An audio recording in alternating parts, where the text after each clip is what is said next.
What's up, guys? We're back with another ThSportUniverse Podcast. The saying here is that sports are our universe.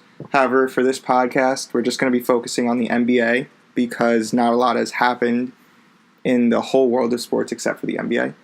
I'm joined with Nick. What's going on, guys? We were supposed to have another member, but he couldn't make it today. But that's okay. So we're just going to get started with everything. So as most sports fans or basketball fans know, the Raptors came back to beat the Bucks in the conference finals.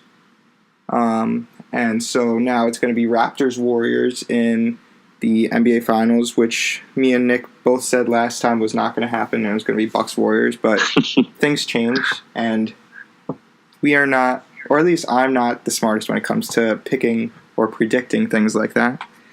So we're just going to give a preview of the finals, talk about Kawhi Leonard, who was really big, and just get into all that stuff. So, I don't know, Nick, what do you want? Do you want to start with going over what the finals are going to be like and stuff like that? Sure, yeah. We got Warriors versus Raptors. Warriors coming in pretty hot. Pretty much destroyed Portland. Yeah. Steph Curry's playing amazing. Klay Thompson's playing usual self. I think they're probably going to get KD back. Yeah, I think he's out for game one. Yeah. He's been out for so long. What is his injury anyway? He pulled something in his leg. Probably. Calf strain. I think it was a strain. I think you're right, yeah. I don't think the Warriors are any worse without him. It's going to be a tough matchup. I really can't see the Raptors winning it. Although the fact that the Raptors are even in the finals, it's the real story itself. What's going to happen between the Raptors and the Warriors? The Warriors, in my opinion, maybe a sweep, maybe a 5-game series. The real story is the Raptors getting to the finals and what that means for Kawhi, in my opinion. Mm-hmm. So, in terms of Kawhi, he played amazing through the last 4 games of Milwaukee. Mm-hmm. He put up amazing, like the whole playoffs, basically. Throughout the entire playoffs, 25 plus games are on average for him. I think his highest was against Philly. He had 45 that one night. Mm-hmm. The last 4 games against Milwaukee, he put up 36, 19, 35, and 27. He's been super clutch. Compared to last week, and from what it looked like, with Giannis looking and the Bucks looking like they're going to take the finals, it's complete turnaround. I think this is huge for Kawhi and the Raptors. Yeah, definitely. It really made me evaluate Kawhi as a player. He's an NBA champion. He has multiple accolades. In my opinion, if he and the Raptors can beat the Warriors in this series, which I can't see it happening, but if it does, I would put Kawhi, up there with the best. It'd really solidify him as one of the best, and he's right there. So that should be interesting in terms of what's ahead. Are you saying that he's the best, like in the best all time, or just NBA right now? I'd say he's the best in the NBA, but he beating the Warriors team like this might put him in the running for the best of all time. Yeah, I guess that. When you have a team like the Warriors are the best assembled team on paper ever created in the NBA. If he can take them down, then he might be up there. I mean, yeah, he does have a lot of behind him too. It wouldn't just be this finals. Yeah, that'll give him 2 NBA championships under his belt. He'll give him 2 rings. He'll probably, if they do beat him, he'll have another NBA Finals MVP. So that's 2 for him. He's a 3-time All-Star, 2-time All-NBA First Team. He's 2-time Defensive Player of the Year, 3-time All-Defensive First Team, 2-time All-Defensive Second Team. He was on the NBA All-Rookie First Team. He led in steals in 2015. I mean, with his injuries as of late, it definitely hurt his legacy. But again, if he could beat the Warriors right here in this spot, it would really put him up there with some of the best of all time, in my opinion. Yeah, that's definitely. I wasn't really thinking about. It wouldn't just be this finals that he would have won. He has a lot behind his. I guess he has a lot with his reputation, and I have a hard time saying that right now, if he beats the Warriors, then I could see people saying that he's the best in the NBA, and I could probably agree with that. But I still feel like it's LeBron James and Kevin Durant, and then it's Kawhi Leonard. That's exactly what I'm saying. I'm saying if they were to beat the Warriors, he'd probably top them. Yeah. But right, I feel like people are taking it a little too far, saying that he's the best in the NBA right now. Yeah, I think he still needs to prove himself. I'm saying, like, if he beats the Warriors, that puts him right there. Yeah, then I think it's because LeBron James is getting old, even though he's still good, and he's definitely the best two-way player, I would say, in the NBA. I mean, defense, and I can't think of another defense and offensive player right now who's close to what he is. Giannis. Is he's good out of the playoffs. Giannis is good in the defense? Oh, absolutely. I guess I just don't really know a lot about Giannis. I want to say Giannis is top 5 in blocks. Yeah, I guess he is. That's true. He's so lengthy. Yeah. Kawhi, I think, is still better defensively than Giannis. I'd probably say Kawhi is more disciplined, yeah. Yeah. I think the playoffs have shown that Giannis still needs to grow a little bit. He's definitely really good, but he still needs to grow a little bit before he takes on, like, being the best of the best. Yeah, I guess with Giannis now, in terms of Giannis, as a Harden fan, I want Harden to win MVP this year. Mm-hmm. But looking at Giannis and everything he's done and watching him in that final game, it was that one play where Giannis got dunked on by Kawhi, and then Giannis came right back and then almost snatch blocked Kawhi. Mm-hmm. I think that's like Giannis in a nutshell. Like, he's improving, he's getting better. Giannis has the potential to be the best basketball player of all time. And in my opinion, he's a shoo-in for MVP next year. I don't think there's anybody that's going to top him for MVP next year. I could see that, definitely. Yeah. Yeah, the improvement that he's made from when he came into the league to what he is now, I mean, I'm not the first one to say it, obviously. I mean, that's been one of the big things with him, that every summer he goes in and improves something and comes out a much better player than what he was the year before. And that's a big thing with Giannis, is how much he's worked to be where he is, which is nice to see in the NBA, where some people just come in and have all the talent at once. But it's nice to see that people can improve and become really good. I guess that's a similar story to Kawhi, because he wasn't a big star coming out of college. What was he drafted overall?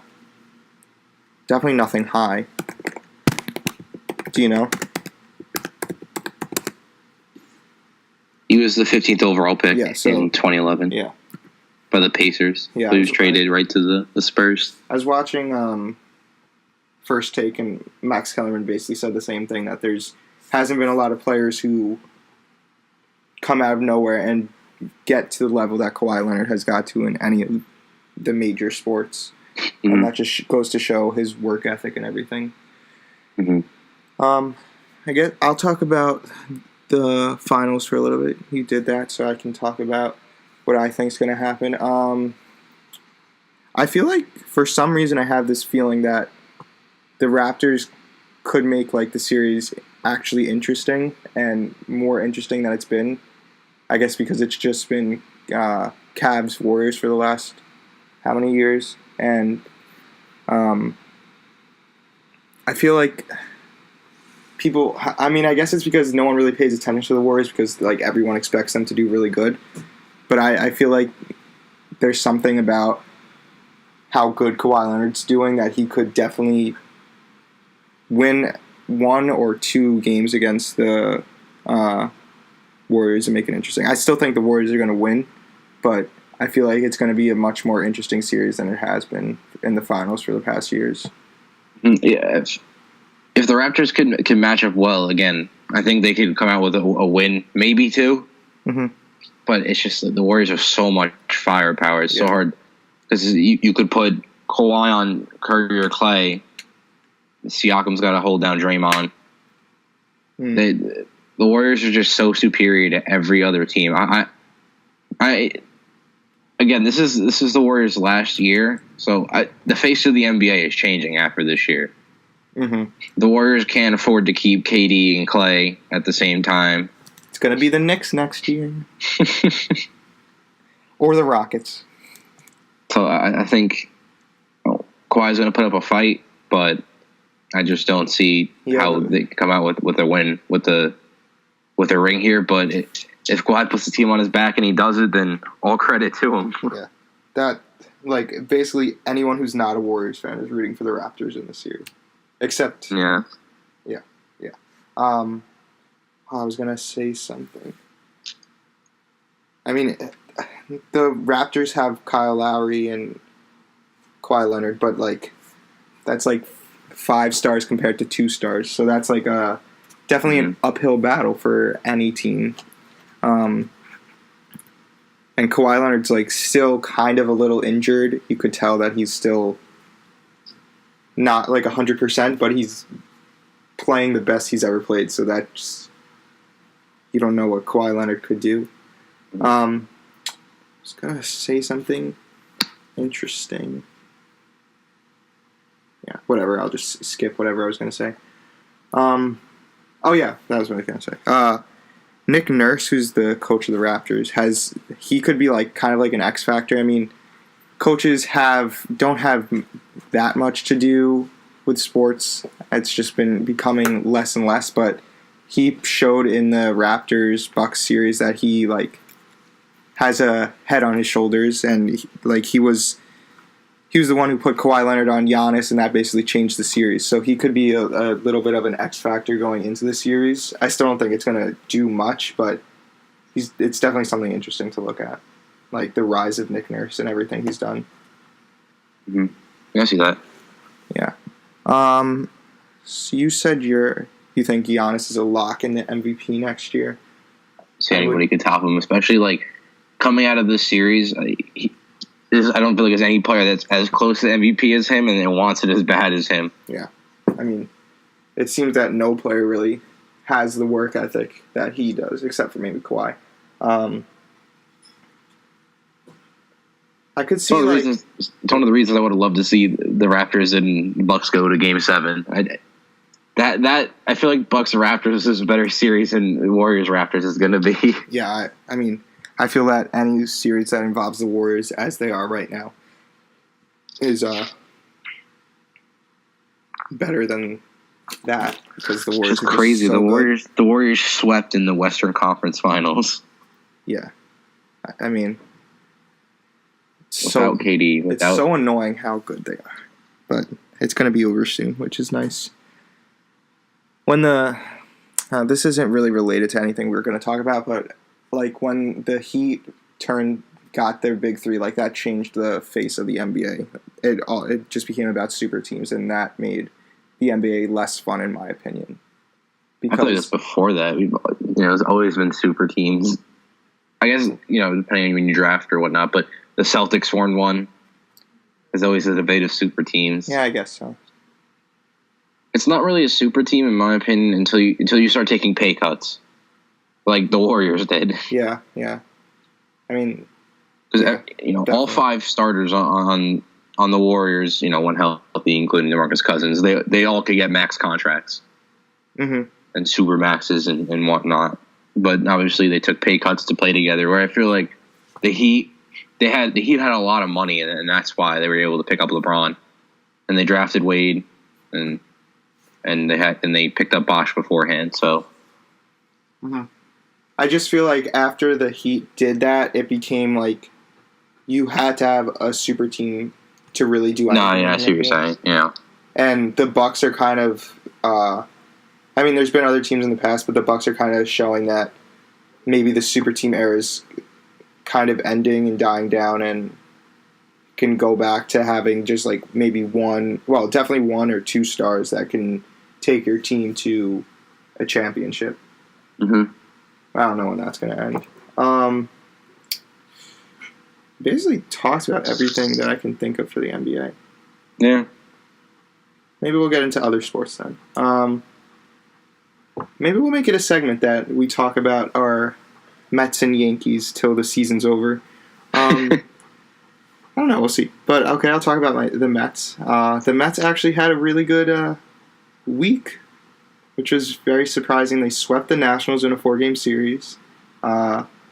They won 2 out of 3 against the Tigers. Definitely, I mean, the Nationals and the Tigers aren't that great of teams, and the Nationals bullpen is so bad.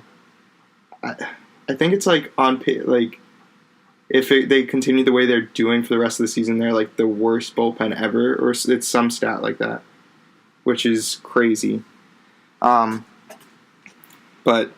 I'd say Wilson Ramos and Pete Alonso have been the stars of this week, and they've saved Mickey Callaway's career, in my opinion. All Mets fans wanted him to be fired. Maybe not all Mets fans, but I certainly wanted him to be fired and thought that he deserved to be fired. But they turned around this week and they're back to 500, which I did not see happening anytime soon. And they're playing the Dodgers tonight. It's DeGrom versus Kershaw, which should be interesting. DeGrom he's still pitching good, but hasn't been at the level that was definitely last year, and he's just been kind of like okay. And I don't really know how Kershaw's been doing. I haven't heard a lot about him compared to what he used to get all hyped up about him. But it should be interesting if they can continue it against the Dodgers, who are an actual good team compared to what they've been playing against. You want to talk about your Yankees? Sure, I'll go ahead and do so. The Yankees in the last 10 games went 8-2. There's not much to talk about the Yankees because they're always so solid. Oh my god, that's what. So yeah, they went 8-2. We still have 15 on the injury list, but Aaron Judge, apparently he's starting to swing the bat again. Didi Gregorius is right around the corner to come back. Paxton could return this week. Batanzas is about to come back. Severino. So if the Yankees weren't good enough already, they should be getting better very soon. On my long trip to Ithaca this weekend, I was listening to sports radio, and they were talking about how some people are saying that once their big stars come back, that they might be worse because their lineups right now is just so smooth and everything. And I feel like that's with everything. But what do you think about that? I think that's pretty valid because chemistry goes a long way, especially in baseball. Baseball, mathematically, is the sport that involves the most luck. Mm-hmm. So I feel like chemistry and things are going smooth. You don't want to break that up. I mean, when you have somebody like Didi Gregorius or Aaron Judge coming back, you got to put him back in the lineup and see what happens because you never know. Yeah, I feel like that always happens. That like when star players come back after a team's been doing good, it's just an easy scapegoat for if the team starts doing bad that the star players are interrupting everything. But I think it just all goes back to them being a star player and like helping the team win even more. So I whenever that happens, it's annoying, but I just feel like it's gonna go back to status quo or even better. I feel that's just like an easy way to spur up controversy and everything, but I think it's irrelevant. So I guess that's it for baseball. I haven't really been following football, but I assume you have been. Of course. For stuff like that. So I think the most interesting to follow in football right now is actually there's a lot of free agents still available to help out a lot of teams. Darrell McCoy was just released by the Bucks. They wound up picking up Sue to replace him, which I thought was pretty interesting. I don't know. I don't really understand that because I guess McCoy wanted too much money, but Sue's essentially pretty identical in terms of the defensive tackle and the way they plug him in, and they're both veterans, so don't really get that move because they've had McCoy there for years. But it is what it is. He'll be looking for a new team soon.